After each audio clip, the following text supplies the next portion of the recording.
teman-teman yang punya penghasilan 30 juta per bulan ya, itu sudah bisa memanfaatkan program Tapera ini dengan kenaikan 10% tadi. Ini orang-orang yang beruntung nih. Tapi ingat ya, tujuan program Tapera ini bukan untuk semuanya punya rumah, tapi untuk membantu rakyat kecil ya, membantu orang-orang yang penghasilannya maksimal 8 juta. Assalamualaikum warahmatullahi wabarakatuh. Kembali lagi di channel Ikhwan Reza. Baik, langsung saja. Sekarang lagi heboh-hebohnya tentang Tapera. Ya. Sebenarnya teman-teman, program Tapera ini sudah lama gitu ya. Sudah lama tapi tidak diwajibkan untuk karyawan-karyawan swasta ya. Karena sekarang baru diwajibkan untuk karyawan swasta, makanya heboh. Jadi sebenarnya para PNS, TNI, polisi, karyawan BUMN itu sudah dipotong selama ini gitu ya. Tapi ya terima saja gitu ya.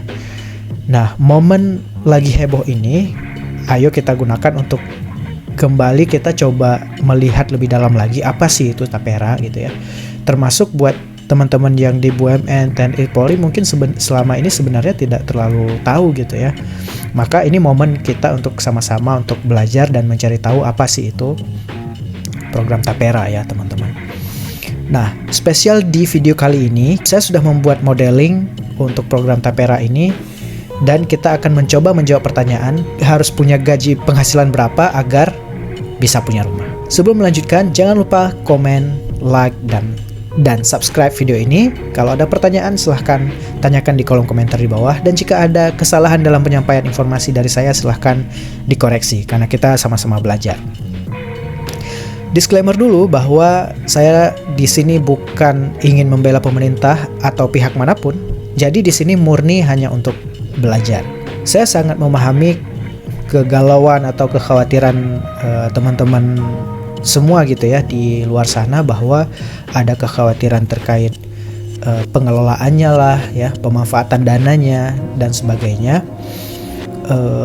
Ya wajar menurut saya, dan itu haknya warga negara untuk mengkritisi kebijakan-kebijakan dari pemerintah. Itu sangat wajar dan sangat sehat dan sangat bagus untuk demokrasi gitu ya. Tidak ada yang menyalahkan gitu ya. Silahkan dikritisi gitu.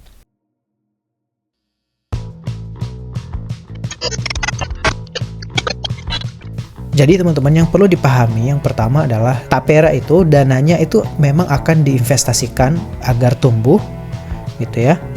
Yang bisa dimanfaatkan untuk berbagai hal, bisa dimanfaatkan untuk pembangunan negara gitu melalui obligasi dan seterusnya. Dan sebagiannya lagi dimanfaatkan untuk subsidi ya, untuk membantu pembiayaan kepemilikan rumah untuk kategori tertentu. Kategorinya apa aja? Nah, dalam video ini saya akan membagi pemanfaatan Tapera untuk dua kategori, yaitu yang pertama karyawan yang gajinya 8 juta ke atas ya. Ini yang tidak bisa melakukan pembiayaan. Jadi sudah pasti yang 8 juta ke atas untuk di selain Papua ya. Kalau di Papua itu 10 juta gitu. Kalau gajinya di atas 8 juta atau 10 juta di Papua ke atas gitu ya, itu tidak bisa mengajukan pembiayaan Tapera. Jadi Tapera ini pembiayaan dengan bunga rendah. Ada juga Tapera syariah gitu ya, dengan margin yang rendah gitu ya. Tapi kondisinya juga bukan hanya rendah gitu teman-teman. Juga ada maksimum plafonnya. Kalau nggak salah ya sekitar 200 juta atau di bawah 200 juta gitu. Hampir 200 juta kalau nggak salah. Dan maksimum tenor bisa sampai 30 tahun, tapi maksimum hanya sampai 65 tahun. Umur 65 tahun. Jadi misalnya gini, teman-teman akan mencapai sekarang umur 30 nih. Untuk mencapai 56 tahun itu teman-teman akan punya 26 tahun lagi. Jadi maksimum tenor yang bisa diambil hanya yang 20 tahun atau ya maksimum 25, karena akan pensiun di 26 tahun gitu. Kalau mengambil tenor yang 30 tahun ya artinya ya teman-teman harus mengajukan KPR Tapera ini di umur 20 tahunan gitu ya.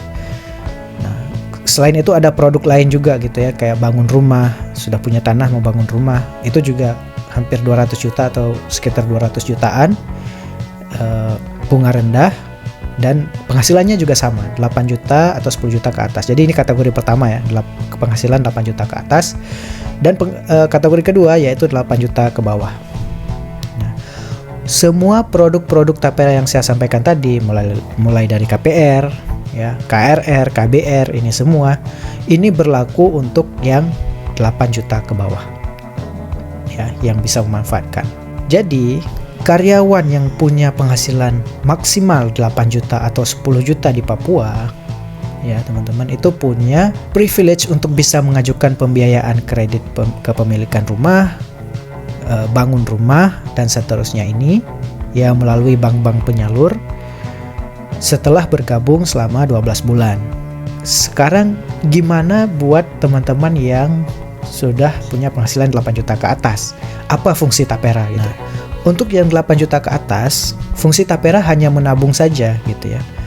Dan sejauh ini tidak ada pertumbuhan dana di situ. Jadi kalau teman-teman menabung per bulan sekian, ya sekian yang akan diambil ketika pensiun atau meninggal, dan seterusnya dari syarat-syarat yang boleh diklaim gitu ya.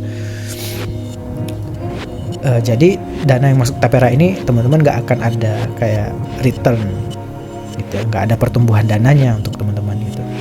Untuk yang 8 juta ini. Jadi kalau yang 8 juta ke bawah itu punya kesempatan untuk mengajukan kredit nih. Nah, sedangkan si 8 juta ke atas itu hanya menabung dan hanya konsepnya membantu teman-teman yang penghasilannya di bawah 8 juta gitu.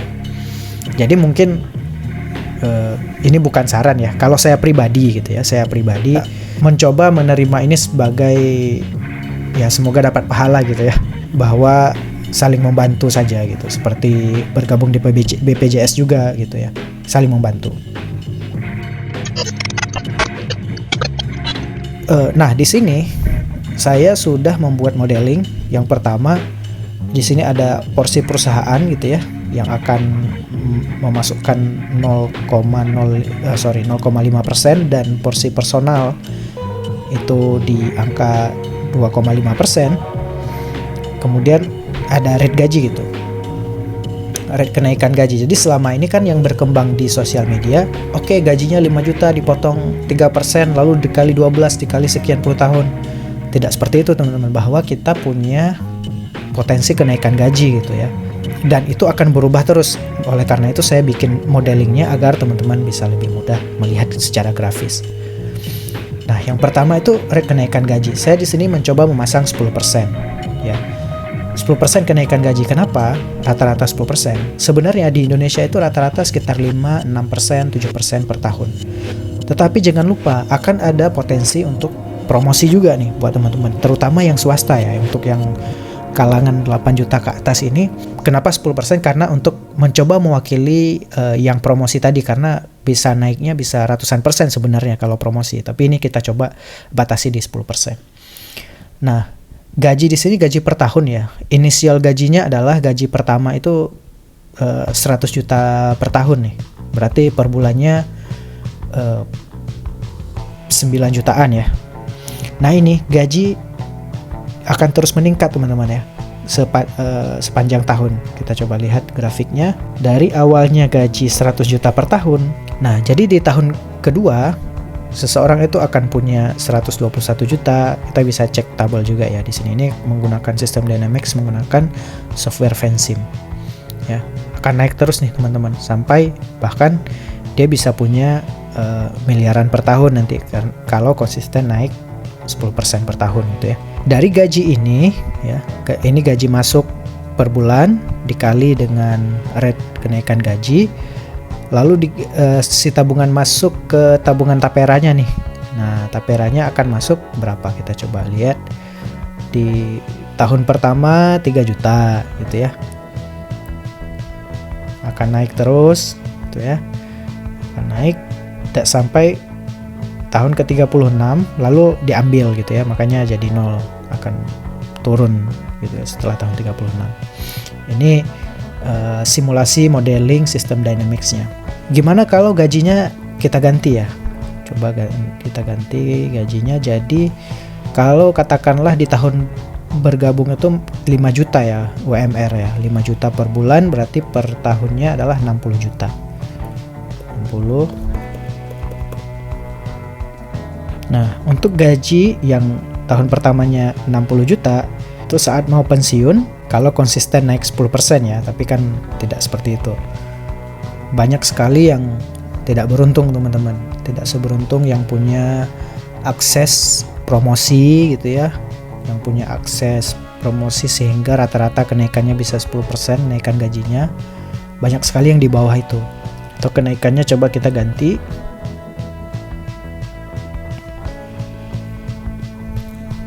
Jangan 10%, coba ke 6%. 6%. Ya, kalau kenaikannya 6%, saat pensiun mungkin per tahun hanya punya 500 juta ya.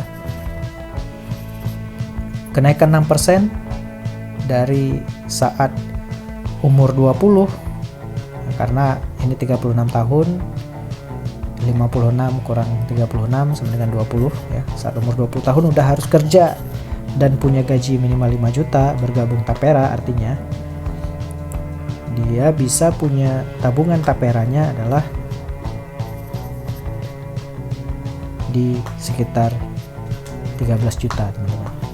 Tapi benefit yang dia punya tidak hanya uang 13 juta ini, tapi dia bisa mengajukan KPR saat masih muda itu ya, atau mengajukan pembiayaan bangun rumah dan seterusnya. Lalu gimana buat yang kalangan 8 juta ke atas tadi, atau yang beruntung dengan kenaikan 10% ke atas, punya jenjang karir yang jelas? Biasanya karyawan swasta yang bonafit ini punya privilege ini gitu ya. Nah, dia di akhir kepesertaan yang saat umur 20 dia punya gaji 100 juta per tahun tadi, dia punya tabungan Taperanya itu adalah 84,3 juta. Masih ya di umur sekian itu kan sudah punya inflasi gitu ya dan seterusnya. Jadi sulit nih punya rumah. Lalu harus punya gaji berapa agar si yang 8 juta ke atas ini bisa punya rumah? Katakanlah rumah berapa ratus juta, 200 juta ya, 200 juta gitu ya. Katakanlah waktu itu ya rumah-rumah kecil lah untuk kosan kuliah cucunya nanti ya, mungkin persiapan kuliah cucunya. Nah, berarti ada yang perlu kita ganti nih. Kita ganti gaji pertamanya ya. Kalau gaji 20 juta per bulan berarti dia akan punya 240 ya, 240 juta per tahun. Katakanlah kalau 30 juta dia akan punya 360 juta per tahun. Kita akan coba lihat, berarti ini kita runningnya dengan nama beruntung lah gitu ya, dengan rate kenaikan gaji 10%, 1. Oke, kita running ya, kita coba lihat. Nah, si beruntung ini, si yang biru, ketika di akhir dia sudah punya 300 juta.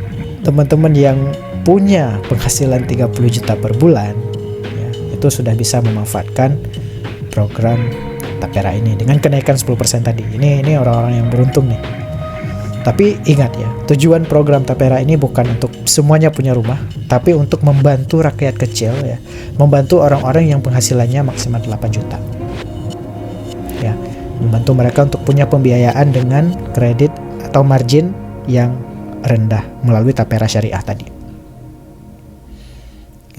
Jadi goalnya bukan untuk bantu yang kaya nih, tapi bantu yang membutuhkan, gitu ya. Nah, demikian teman-teman. Jika ada penjelasan atau modeling ini yang kurang pas, salah perhitungan, silahkan dikoreksi. Atau jika ada pertanyaan kita bisa diskusi. Video ini hanya untuk edukasi dan belajar bersama. Terima kasih. Assalamualaikum warahmatullahi wabarakatuh.